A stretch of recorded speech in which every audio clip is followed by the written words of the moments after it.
बिस्मिल्लाहिर्रहमानिर्रहीम। अस्सलाम वालेकुम जनाब। स्टोरीज़ मैंने 4 शेयर करनी है, बहुत ही अहम स्टोरीज़ हैं। पाक अफ़गान टेंशन उरूज पे पहुंच गई है। पाकिस्तानी फोर्सेस ने अफ़गानिस्तान में फ़ज़ाई कार्रवाई की है। मारा कौन गया, ये क्या चक्कर है, क्या हुआ क्या है, एक्चुअली बहुत ही टेंशन है जनाब। और एक बड़ी गिरफ्तारी हो गई है। एक 15 करोड़ रुपए का हर्जाना हो गया है, इस पे बात करनी है। और नवाज शरीफ हुकूमत पर बरहम हो गए हैं। ये आपके लिए बड़ी हैरान कुन खबर होगी, लेकिन इस पर ज़रूर बात करते हैं। जल्दी से आप चैनल सब्सक्राइब कीजिए, जहां घंटी का निशान बना हुआ है आप उसे प्रेस कीजिए, ताकि हर नई आने वाली वीडियो खुद ब खुद आप तक पहुंचती रहे।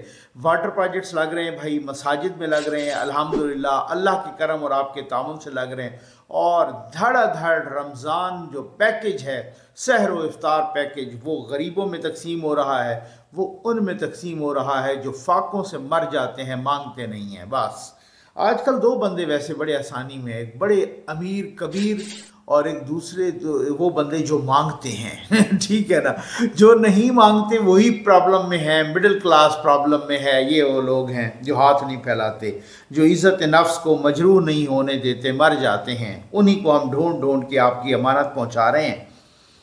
पाकिस्तान और अफ़गानिस्तान के दरमियान टेंशन अरूज पे पहुंच गई है। ये क्या चक्कर है, मामला क्या है, अफ़गानिस्तान में कौन मारा गया है? कल पाकिस्तान ने कार्रवाई की है अफ़गानिस्तान के अंदर। मैं इससे पहले ये तालिबान के तर्जुमान ज़बीहुल्लाह मुजाहिद का एक ट्वीट या एक बयान पढ़ना चाहूँगा। उन्होंने कहा है कि पाकिस्तानी अवाम और हुकूमत को चाहिए कि वो अपने फ़ौजी जर्नैलों को, पॉइंट टू बी नोटेड, ज़रा अल्फाज पे आपने ज़रूर गौर करना है।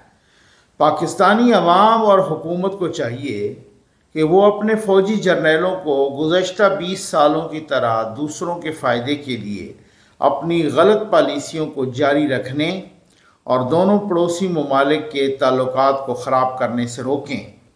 ऐसे वाक़यात के बहुत बुरे नताइज निकल सकते हैं जिसकी रोकथाम उनके बस में नहीं होगा। तर्जुमान ज़बीहुल्लाह मुजाहिद। इस बयान से बहुत कुछ वाज़ेह हो चुका होगा कि वो थ्रेट भी कर रहे हैं साथ, और वो जनाब पाकिस्तानी अवाम और हुकूमत को चाहिए कि वो जर्नैलों को, जैसे वो बड़ी चालाकी के साथ कि जैसे जर्नैल कोई और हैं, हुकूमत कोई और है, कोई अवाम कोई और हैं, तो ये उन्होंने बड़ी चालाकी की। ठीक है ना, मामला इतना सादा नहीं है जितना सादा समझा जा रहा है, या जितना ये 2 यूँ समझ लें कि वर्ल्ड इस वक्त एंटागोनिस्टिक ब्लॉक्स में, 2 ब्लॉक्स में तकसीम हो चुका है, हो रहा नहीं, हो चुका है। ठीक है ना।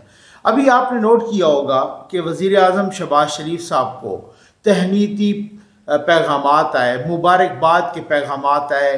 कहाँ कहाँ से आए? इंडिया से आए, चाइना से आया मुबारकबाद का पैगाम, तुर्की से आया, ईरान से आया, सऊदी अरब से आया, यहाँ इन जगहों से आया ना, मिडल ईस्ट से आया। ठीक है ना। अमेरिका के सदर ने उस तरह की मुबारकबाद नहीं दी। यूरोपीय यूनियन ने उस तरह की, यूरोपीय यूनियन के किसी मुल्क ने उस तरह की मुबारकबाद नहीं दी। यूके ने कोई मुबारकबाद नहीं दी। ठीक है ना। इससे क्या है, आपको अच्छी तरह, रूस ने मुबारकबाद दी, यूके ने, यूरोपीय यूनियन ने, अमेरिका, कनाडा, उस ब्लॉक ने शहबाज शरीफ को मुबारकबाद नहीं दी। अब समझ आ गया आपको। सदर ज़रदारी साहब मुंतखब हुए, ईरान के सदर ने, बाकी लोगों ने, चाइना ने इधर उधर से मुबारकबाद दी। अमेरिका या कनाडा या यूरोपीय यूनियन या यूके ने मुबारकबाद नहीं दी। इससे बड़ा वाज़ेह पैगाम है। किसी को अगर समझ नहीं आ रही तो बहुत सारी चीज़ें हैं कि पाकिस्तान की जो इंक्लिनेशन है वो किस जानिब है। ये सदी वही वाली बात, एशिया की सदी है, पाकिस्तान पूरा एक डाइवर्ट हो रहा है। तो वो बहुत सारी बातें हैं ना, बहुत सारी चीज़ें हैं। अच्छा, अब अफ़गानिस्तान में हुआ क्या और किस पर अटैक किया गया? अब पाकिस्तान के दफ्तर ख़ारजा ने एक बयान जारी किया है कि इसमें पाकिस्तान की फोर्सेस ने कार्रवाई की है। हाफिज़ गुल बहादुर, ये कौन साहब हैं? ये आप में से बहुत सारे जानते होंगे और आप शायद हैरान भी हों। ये तो वो साहब हैं कि जिनके साथ पाकिस्तान ने अमन मुआहिदा भी किया था 2006 में। ठीक हो गया ना। 2006 में इनके साथ बाकायदा अमन मुआहदा हुआ था। और साथ ही आप में से बहुत सारों को शायद ये पता ना हो कि 2002 में इनका ताल्लुक़, अब है या नहीं है मुझे नहीं मालूम, लेकिन इब्तदा में इनका ताल्लुक़ जमीयत उलमाए इस्लाम यानी मौलाना फजल रहमान साहब के ग्रुप से, और उनकी जमीयत उलमाए इस्लाम के तलबा विंग का एक बहुत ही सरगर्म रुकन रहा है हाफिज़ गुल बहादुर, ठीक है ना। और इब्तदाई तालीम इन्होंने मुल्तान से हासिल की एक मदरसे से, और फिर उसके इनका ताल्लुक़ पाकिस्तान और अफ़गानिस्तान के सरहद के उस पार एक मतलब है करीब ही सरहद के गांव है, उससे उसका ताल्लुक़ है। और 2006 में मुआहदा हुआ और 2007 में वो मुआहदा टूट भी गया, और फिर उससे ऑनवर्ड कुछ थोड़ा टाइम के लिए तो दोबारा कुछ मामला ठीक रहे, लेकिन फिर से इनकी बहुत ही अनबन हो गई, और फिर इन्होंने अपने ग्रुप को भी जनाब वो इंस्ट्रक्शंस जारी की कि आप भी पाकिस्तानी फ़ौज पर हमला करो। और अभी रिसेंटली जो ये मीर अली में कार्रवाई हुई जिसमें एक कर्नल साहब शहीद हुए, एक कैप्टन शहीद हुए, 5 दूसरे हमारे जो सिपाही लांस नाइक वगैरह ये शहीद हुए, जो 7 शहदा हुए, पाकिस्तान ने कार्रवाई की और दहशत गर्दों के ठिकानों पर कार्रवाई की, हाफिज़ गुल बहादुर के दहशत गर्दों के ठिकानों पर कार्रवाई की, और बहुत सारे लोग वहाँ पे मारे गए। अब तालिबान क्या कह रहे हैं? तालिबान चालाकी कर रहे हैं, वो बच्चों की, ख़वातीन की, इनकी तस्वीर शेयर कर रहे हैं और बच्चों को कह रहे हैं कि जनाब ये गज़ा नहीं है, ये अफ़गानिस्तान है, और पाकिस्तानी फ़ौज ने अफ़गानिस्तान में बच्चे मार दिए हैं, वो तस्वीर शेयर कर रहे हैं। इधर क्या, इधर इतनी नालायकी है कि खैर से PTI तो वैसे ही मुल्क दुश्मनी पे तुली है हर एक मामले में, और दूसरी तरफ किसी किस्म का कोई मीडिया, सोशल मीडिया है कोई नहीं कि जो इस तरीके से, मैं तो नहीं देख रहा ना सोशल मीडिया पर ना मीडिया पर कि कोई उसका जवाब हो कि वहाँ पे कौन मारे गए हैं। तो भर ये वाली सूरत यार, इससे कबल ईरान ने भी एक कार्रवाई की थी, उन्होंने कहा था हम अपने दहशतगर्द मारे हैं, उसके जवाब में पाकिस्तान ने कार्रवाई की, उन्होंने कहा हमने अपने दहशतगर्द मारे हैं। और वहाँ, और बड़ी मज़े की बात, यहाँ पर उन दिनों धरना जारी था, बलूचिस्तान के बलोचों का धरना जारी था, और उसमें महरंग बलोच ने खिताब करते हुए धरने से कहा कि जो ईरान में मारे गए हैं, यानी जो पाकिस्तानी फोर्सेस ने कार्रवाई की और जो ईरान में मारे गए हैं, उनके लवाहिकीन भी इस धरने में मौजूद हैं। तो इसका मतलब ये है कि वहाँ दहशतगर्द बिल्कुल मारे गए थे जो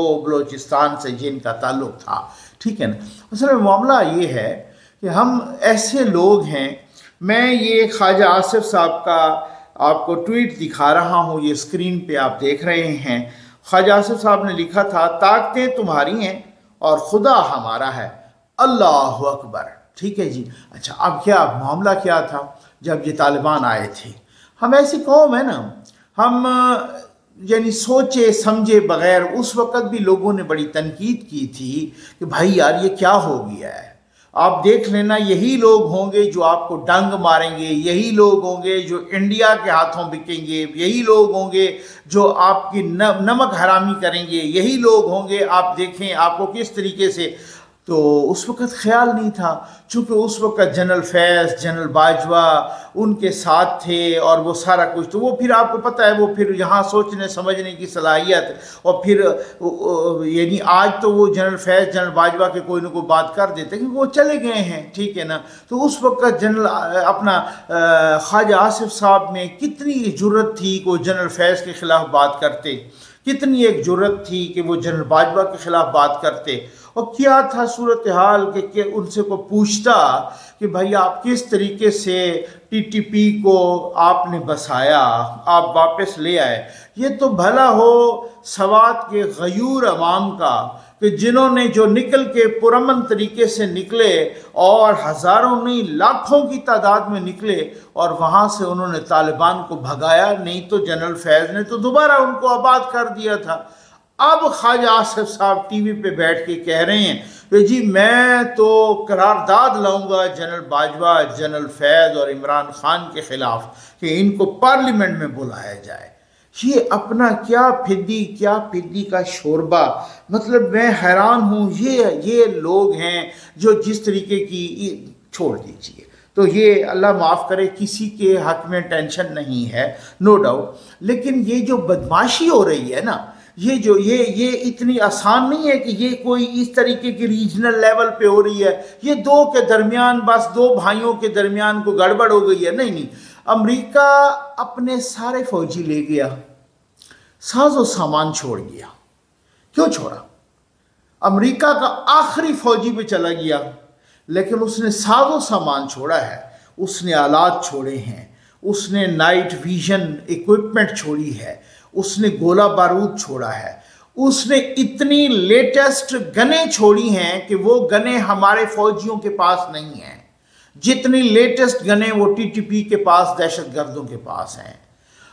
कुछ वीडियोस आई सोशल मीडिया पर भी, हम देखते हैं रात के अंधेरे में, अंधेरी रात होती है, हमारा फौजी वहाँ पे वो जनाब पहरा दे रहा होता है, और वो ऊपर यानी कि पिकेट में खड़ा होता है मोर्चे में, और यहाँ से जनाब निशाना लिया जाता है नाइट विजन इक्विपमेंट के ज़रिए, और निशाना लिया जाता है रात के अंधेरे में, और वो लोग उनको हिट कर रहे होते हैं। तो ये आलात क्यों छोड़े?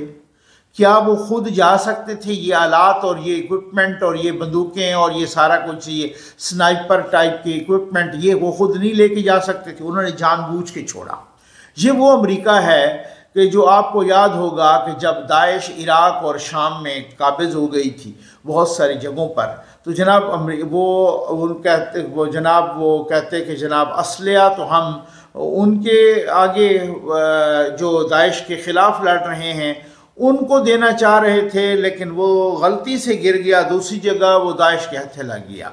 ये वो अमेरिका है, ठीक है ना। ये इसी तरह से पूरी दुनिया में बदमाशी करता है कि जनाब उन्होंने कहा कि जी अब वही आलात जो उन्होंने बड़े प्री प्लान तरीके से सारा कुछ हुआ है, वो जो छोड़े अब वो टीटीपी के हथे लग गए, टीटीपी के हथे लग गए। और पाकिस्तान ने मुतअद्दिद बार यहाँ से जाकर रिक्वेस्ट की तालिबान को कि इनको कंट्रोल करो, और ये आपके हमनवा हैं, आपके साथी और आपके मुनिस और मददगार हैं और आपके ही कैंप में हैं, इनको कंट्रोल करें। आपकी मर्ज़ी के बगैर यहाँ पर ये नहीं रह सकते, और इनको कहें कि जनाब आपकी सरजमीन हमारे ख़िलाफ़ इस्तेमाल ना हो। वादा भी किया गया, लेकिन उसके बावजूद भी, क्योंकि वो एक प्री प्लान्ड एक सूरत हाल है ना, जो इंडिया, इसराइल, अमेरिका, सबका ये जो ग्रुप है वो पूरा उनको इस्तेमाल कर रहा है। तो इतनी सादा सूरत हाल नहीं है, हमें दुआ करनी चाहिए। और जनाब नजफ़ हमीद साहब गिरफ़्तार हो गए, ठीक, हमें पता चला जनाब नजफ़ हमीद साहब वो बेल पे थे, ज़मानत उनकी कैंसिल हुई, वो फौरी तौर पे उनको गिरफ़्तार किया गया।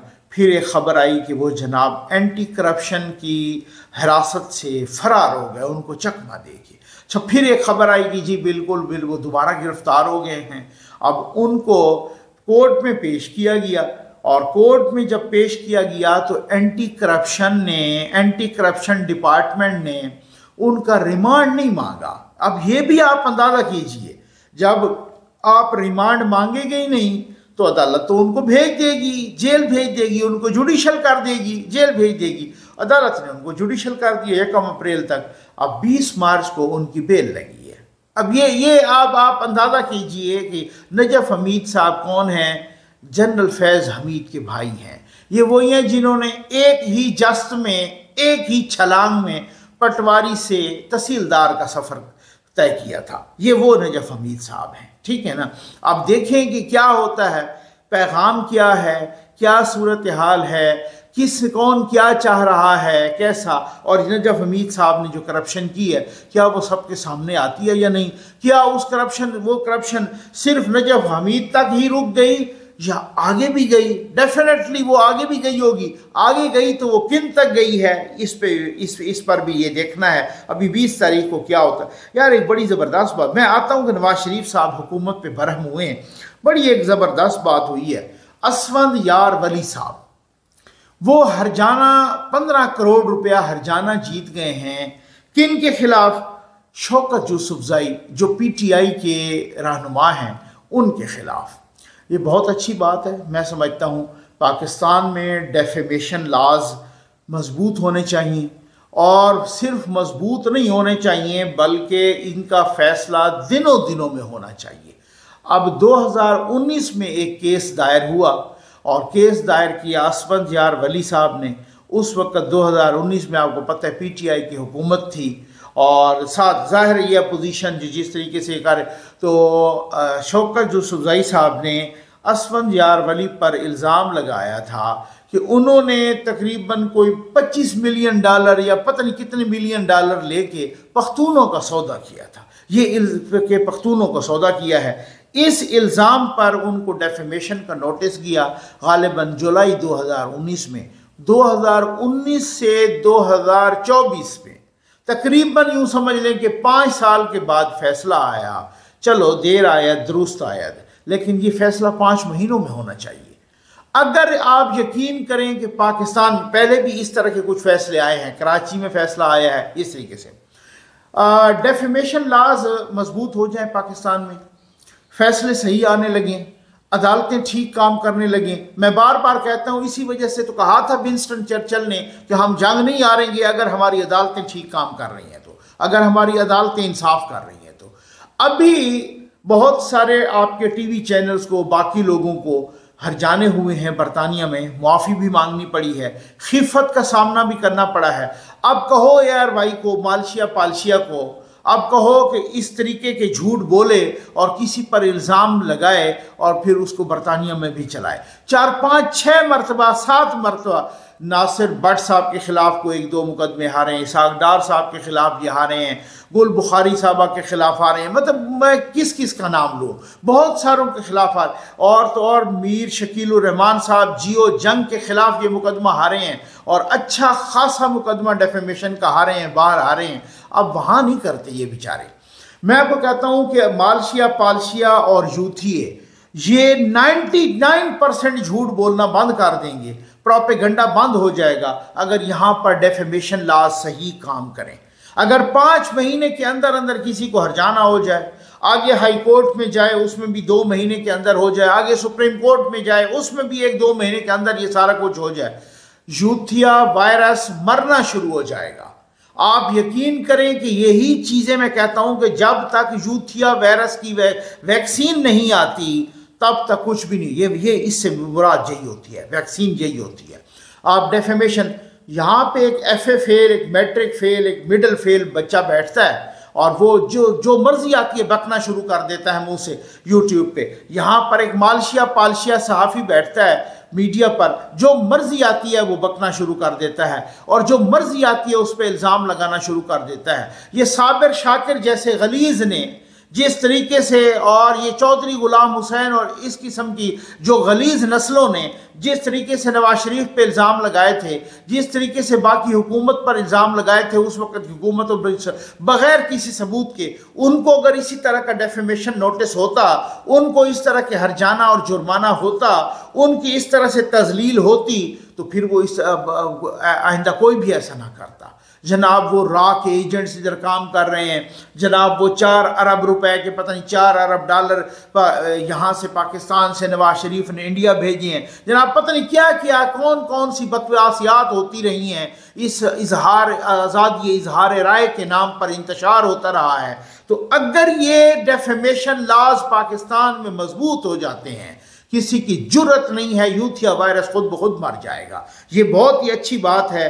15 करोड़ रुपए हरजाने का आर्डर हुआ है अदालत ने, और शौकत यूसुफज़ई यूथिया को कहा है कि आप असफंदयार वली खान को ये पे करो हरजाना। नवाज शरीफ हुकूमत पर बरहम हो गए। कल एक तकरीब थी किसानों को सोलर पैनल देने का, और मैंने आपको कहा था, मरियम नवाज साहबा भी बैठी, साथ नवाज शरीफ साहब भी बैठे, और मैंने आपको कहा था, मैंने आपको बताया था कि हो सकता है कुछ ही अरसे बाद, मैंने तो 6 महीने साल कहा था, लेकिन कुछ ही अरसे बाद मरियम नवाज साहबा भी डिस्टेंस कर लें, अपने आप को फासला रख लें फेडरल गवर्नमेंट से, नवाज शरीफ भी तनकीद करना शुरू कर दें।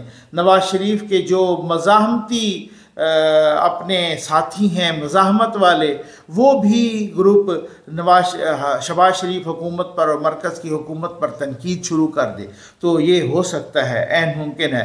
कल नवाज शरीफ साहब ने कहा कि ये IMF के कहने पर आप बिजली और गैस कितनी महंगी करेंगे और कितनी महंगी करेंगे, अवाम के सब्र को कब तक आजमाएंगे? ठीक है ना। अब यूथिया तो कहेंगे भाई आपका अपना भाई है, आप लोगों की अपनी हुकूमत है, वो सब कुछ है, लेकिन वो वाला चक्कर नहीं है। यहाँ पे डिफरेंट सूरत हाल है और यही सूरत हाल कि जनाब वो पंजाब, अब कोई भी हो तो नून लीग पंजाब की गवर्नमेंट को तो ओन करती है, मरकज़ की गवर्नमेंट को वो उस तरह से ओन नहीं करती। उनका ख्याल था मरकज़ में तो लेनी नहीं चाहिए, वो तो आज भी कहते हैं। बहुत सारे नून लीगी और वोटर सपोर्टर्स में बहुत सारे क्या तकरीबन तमाम के जी हमें तो मरकज़ में लेनी नहीं चाहिए थी। मरकज़ में तो खुद जावेद लतीफ़ साहब का बयान कि हम पे हुकूमत ठोंसी गई है। तो मकसद कहने का ये है कि अब आप देखेंगे कि बहुत सारी चीज़ें होंगी जो बहुत सारी अपना रास्ता लेंगी, बहुत सारे सूरत हाल से वो कंसंट्रेशन कहाँ पे होगी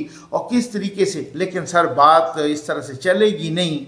नुकसान फिर भी होगा, डेफिनेटली पार्टी को भी होगा अगर यहाँ चीज़ें कंट्रोल से बाहर गई तो, क्योंकि कोई नहीं मानेगा कि मरकज़ में आपका भाई है और आप उन पे तनकीद कर रहे हैं। उम्मीद है आपको वीडियो पसंद आई होगी। ये वीडियो भी आप देखें जो वाटर प्रोजेक्ट मस्जिद में लग रहे हैं, अल्लाह के करम और आपके ताउन से लग रहे हैं। आपका बहुत बहुत शुक्रिया। सैराब जिसने रब की मखलूक को किया, को सर से होगा वो सैराब हश्र में। मोहतरम नाज़रीन अस्सलाम वालेकुम। तरक्की याफ्ता दौर में इंसान और जानवर पीने का पानी एक ही जगह से इस्तेमाल करने पर मजबूर हैं, तो नकवी वेलफेयर फाउंडेशन आपके ताउन से ऐसे इलाकों में साफ महफूज ज़िंदगी का प्रोजेक्ट रवां दवा रखे हुए है। अपने मन के इसाले सवाब अपनी और अपने बच्चों और फैमिली की सेहत सलामती और सदका जारिया के लिए साफ़ पानी महफूज ज़िंदगी में हमारे साथ तावन फरमाएँ। आज एक क्या कि मस्जिद में वाटर प्रोजेक्ट मुकम्मल किया गया जो कि मोहतरमा गजाला रफ़ी साहबा ने अतिया किया। अल्लाह तबारक व तआला गजाला रफ़ी साहबा की फैमिली पर अपनी रहमत नाज़िल फरमाएँ, इनकी तौफ़ीक़ात खैर में इजाफ़ा फरमाएँ और माह मुबारक के सदक़े इनको हर किस्म के अर्ज़ी और समावी आफ़ात बलैयात और परेशानियों से महफूज फरमाएँ।